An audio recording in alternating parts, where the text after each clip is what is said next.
to erase a lot of videos because I was like, no, no, no, no, no, no, no, that's no. I'm just rambling.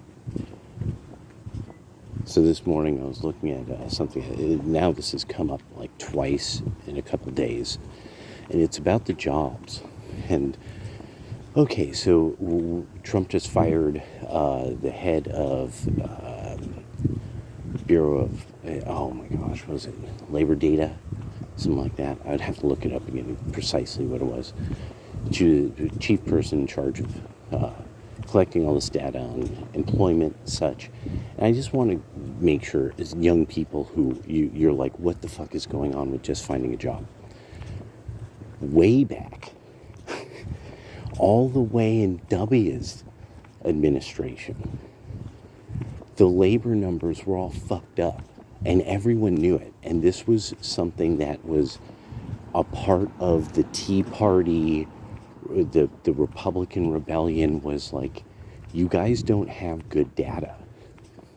There was this is really what sets the libertarians so that they were just done. They were like, fuck you guys, we're going ham. But what it was is that they were like, no, this data clearly doesn't make sense.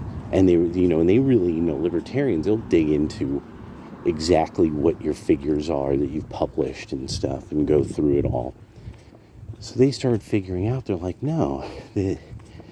So this has been a dissident issue on both sides, left and right, that the labor data is all fucked up. You guys have been fudging this so that it makes your administration look good for decades. This is decades. This your entire life this has been going on.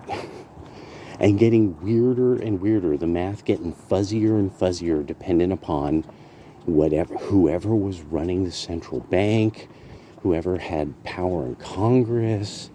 I mean, that it's not science. Whatever is going on with the way that we deal with labor statistics, it sure as hell has long since not been science. The reason why this ends up becoming so incredibly important with the whole idea of Trump and a plan and this and that, we have no idea how valuable or not our highest levels of labor are. So like we know the top 10 to top 20, what they can do. What does the next 20% down from there? Who are these middle managers, and are they good? Who are these up and comers? This is the issue. We've been also then fudging. This then allows for us to kind of fudge numbers on the value of companies.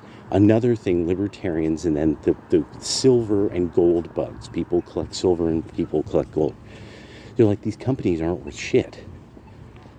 They're like, Microsoft puts out, Windows over and over, and it's constantly patching, and people are constantly complaining about basic functionality.